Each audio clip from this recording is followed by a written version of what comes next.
All India time. નમસ્કાર દર્શક મિત્રો. 18 એપ્રિલ 2024ના રોજ સંજય રમણીકલાલ હરિયા, જેઓ નોકરી કરી પોતાનું ગુજરાન ચલાવે છે, જેઓ B3 લાલ બહાદુર દુબે ચાલ મેઘાવાડી જોગેશ્વરી પૂર્વ મુંબઈ મહારાષ્ટ્રમાં રહે છે. સામેવાળા પક્ષમાં શિવાની મદનાથ શિંદે ઘરકામ કરી પોતાનું ગુજરાન ચલાવે છે, જેઓ રંજનગાંવ સેન્યુજી ગંગાપુર ઔરંગાબાદમાં રહે છે એવું આધાર કાર્ડમાં બતાવે છે. બંને પક્ષવાળી વ્યક્તિઓ અહીંયાના દલાલો થકી સમજૂતી કરાર કોર્ટ થ્રુ કરી લે છે. દલાલો પોતપોતાની દલાલી લઈ લે છે. રૂપિયાની લેવડ દેવડ કરવા માટે લોકલ રહેઠાણ બતાવી પરણાવી દે છે. દલાલો છોકરીવાળા પક્ષમાં મળેલા હોય છે. આ બનાવમાં છોકરી બોમ્બે જવા માટે રેલવે સ્ટેશન પરથી જ ગાયબ થઈ જાય છે.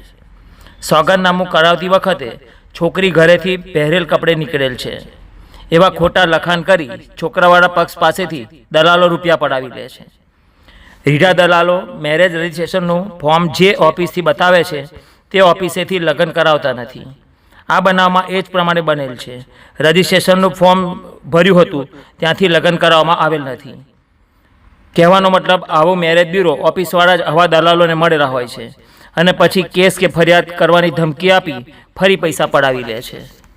આવી મેરેજ બ્યુરોની ઓફિસ જે પાણીગેટ વિસ્તારમાં જ આવેલ છે એમ જાણવા મળેલ છે. વિગતે જોઈએ જેની પાસે છેતરપિંડી થયેલ છે.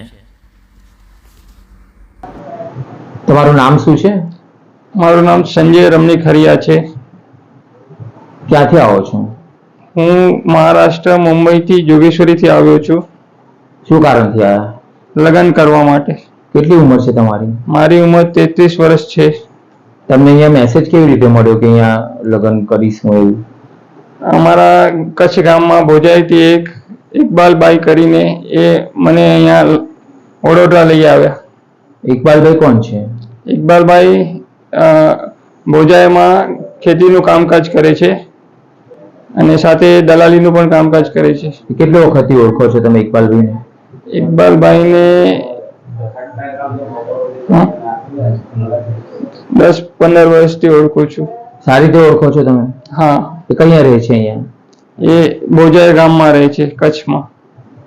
તો અહીંયા બરોડા તમે કેવી રીતે આવ્યા? પણ બરોડા એમની થ્રુ આવ્યો છું. એમની બરોડા લગ્ન કરવા બાબતે તમે ઇકબાલભાઈને અહીંયા બરોડા જ કેમ આવ્યા?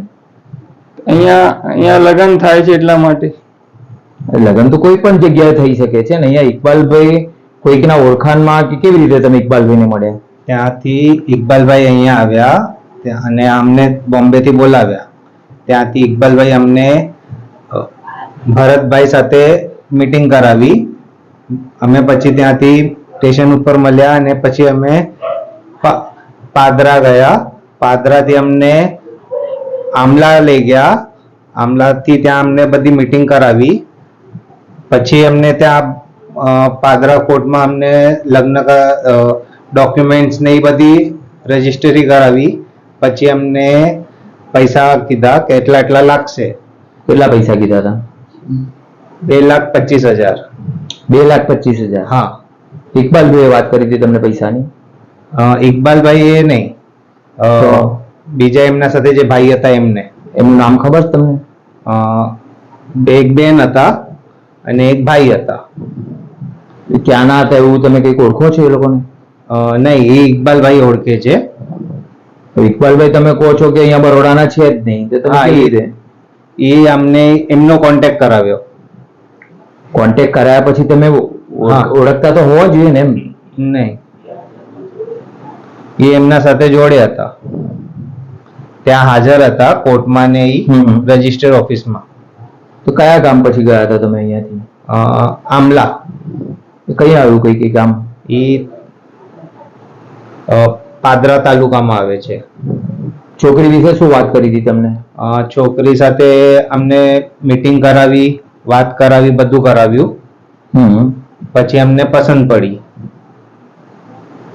પછી તમે તૈયારીમાં હા કીધું? હા. પૈસા રોકડા આપ્યા? હા, પૈસા. કોઈ શરતો કરી ખરી? હા. કોઈ કન્ડિશન કરી હતી ખરી? નહીં, કન્ડિશન કાંઈ નહીં કરેલી.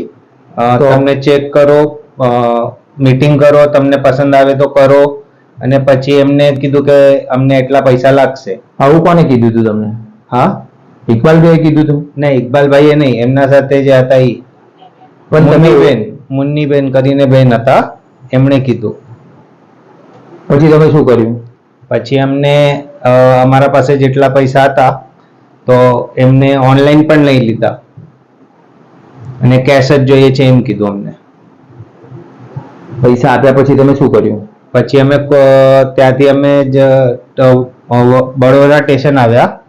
બડોદરા સ્ટેશન આવ્યા, એમને સાથે છોકરી પણ અમે લગ્ન કરીને લાવેલા કોર્ટમાંથી. પછી અમે સ્ટેશન ઉપર બીજા કેટલા જણ હતા એમની સાથે? એમની સાથે હજી 4 જણા હતા. તમે આટલો સમય રહ્યા તો કોઈકને ઓળખતા જ નતા? નહીં, ઇકબાલભાઈ છે અને મુન્નીબેન છે અને હજી એમના સાથે એક ભાઈ હતા કોઈકનું નામ તો તમને ખબર હોવું જોઈએ ને. ભરતભાઈ. ભરતભાઈ કેવી રીતે ઓળખો છો તમે એમને? એ જ ઇકબાલભાઈ સાથે કોન્ટેક્ટમાં હતા.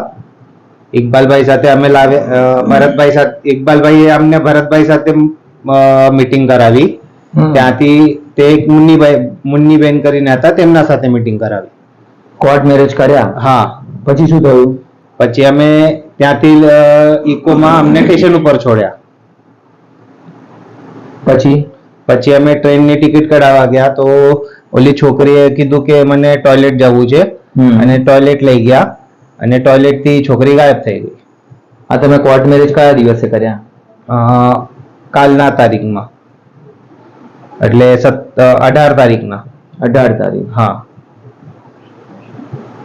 ગઈકાલે બનાવ બન્યો ને? હા, ગઈકાલે બનાવ બન્યો છે. એટલે મેરેજ કરીને તમે જતા હતા એ સમયે આ બનાવ? હા, એ સમયે અમે ટિકિટ કાઢાવી. પછી એ છોકરીએ કીધું કે મને ટોયલેટ જવું છે. તો અત્યારે એ લોકો શું જવાબ આપે છે? અત્યારે એ લોકો કે છે કે બરોડામાં લગ્ન કરવા આવેલા, અમારા સાથે છેતરપિંડી થઈ, 2,25,000 રૂપિયા લીધા એમણે અને અમારા પૈસા પણ ગયા. અમે બધું થઈ ગયું અમારું અને અમે બોમ્બે જવાના હતા. 6 જણને ટિકિટ કઢાવી અને ત્યાંથી છોકરી ભાગી ગઈ. છોકરી ભાગી ગઈ, એ પણ ગયા, એ 2.5 લાખ પણ ગયા, અમારા 2,25,000 પણ ગયા. એમાં હવે અમારે એવું થઈ ગયું છે કે છોકરી ભાગી ગઈ ત્યાંથી. હવે અમે શું કરીએ? અમે 2 દિવસથી સ્ટેશન ઉપર છીએ અને અમારા પાસે ખાવા માટે પૈસા નથી, પ્લસ અમારી મમ્મીની તબિયત પણ ખરાબ થઈ ગઈ છે અને અમારા પાસે એમને 2 વાર તો અટેક આવી ગયું છે અને હવે એમની તબિયત પણ એકદમ સિરિયસ છે. અમને ખબર નથી કે બરોડામાં હવે છેતરપિંડીના કામ થાય છે.